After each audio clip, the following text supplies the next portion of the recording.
Bharatiya Janata party ने अयोध्या की मिल्कीपुर विधानसभा seat पर होने वाले उपचुनाव के लिए चंद्रभान पासवान को अपना उम्मीदवार बनाया है।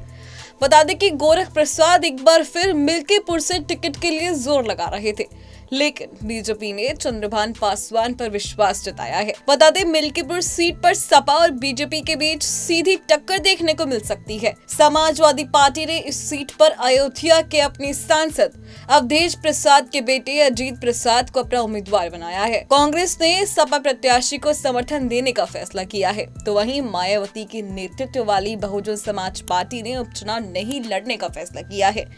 जहां एक तरफ अवधेश प्रसाद बार बार अपने बेटे को लेकर बड़े बड़े दावे ठोक रहे हैं, तो वहीं अब बीजेपी भी एक्शन मोड में नजर आ रही है। वो किसी भी कीमत पर मिल्कीपुर सीट पर सपा को आने नहीं देना चाहती है। इसी में उत्तर प्रदेश के उप मुख्यमंत्री केशव प्रसाद मौर्य ने मिल्कीपुर उपचुनाव को लेकर कहा कि समाजवादी पार्टी की साइकिल का पंचर होना तय है।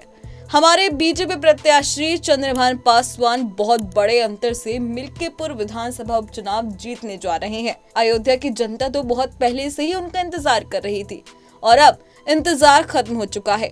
वहां 5 फरवरी को कमल खिलेगा। आप भी सुनिए उन्होंने क्या कहा। देखिए, समाजवादी पार्टी की साइकिल पंचर होना तय है। वहां से भाजपा के जो हमारे प्रत्याशी चंद्रभान पासवान जी हैं, वो बहुत बड़े अंतर से मिल्कीपुर विधानसभा का उपचुनाव जीतने जा रहे हैं। हम चुनाव घोषणा का उसी दिन स्वागत किए थे और अयोध्या की जनता तो इंतजार कर रही थी कि जब 9 विधानसभा सीटों के उपचुनाव हुए तो उसी के साथ हो जाते। तो चूंकि चुनाव आयोग ने माननीय न्यायालय के समक्ष मामला होने के कारण से उस समय घोषित नहीं किया था, लेकिन अब घोषित हुआ है। जिसका इंतजार था वो खत्म हुआ है। वहाँ 5 फरवरी को कमल खिलेगा और 8 फरवरी को खिला हुआ कमल विकास का कमल, सुशासन का कमल, सुरक्षा का कमल, गरीब कल्याण का कमल, किसान कल्याण का कमल, नौजवानों के उत्थान का कमल, महिलाओं के सशक्तिकरण का कमल वो खिल जाएगा। आपको बता दें कि मिल्कीपुर विधानसभा उपचुनाव के लिए बीजेपी ने चंद्रभान पासवान को अपना उम्मीदवार बनाया है। इसके संबंध में भारतीय जनता पार्टी के केंद्र कार्यालय से प्रेस विज्ञप्ति जारी की गई है। वहीं सपा पहले ही अपना उम्मीदवार घोषित कर चुकी है। सपा ने अयोध्या से सांसद अवधेश प्रसाद के बेटे अजीत प्रसाद को टिकट दिया है। कांग्रेस और बसपा ने इस सीट पर प्रत्याशी नहीं उतारा है। वो पहले ही उपचुनाव लड़ने से साफ इनकार कर चुकी हैं।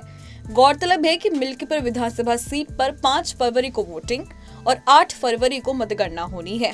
नवंबर में हुए 9 विधानसभा सीटों के उपचुनाव में सिर्फ 2 सीटें जीतने वाली सपा को झटका लगा था, तो वहीं अब मिल्कीपुर से सटी कटेहरी सीट पर उसे हार का सामना करना पड़ा है। अब ऐसे में देखने वाली बात होगी कि मिल्कीपुर सीट पर बीजेपी और सपा में से कौन बाजी मारता है। बहरहाल इसका पता तो वक्त रहते ही चल पाएगा, लेकिन मिल्कीपुर पर अपडेट के लिए बने रहिए हमारे साथ और देखते रहें पंजाबकेसरी.com।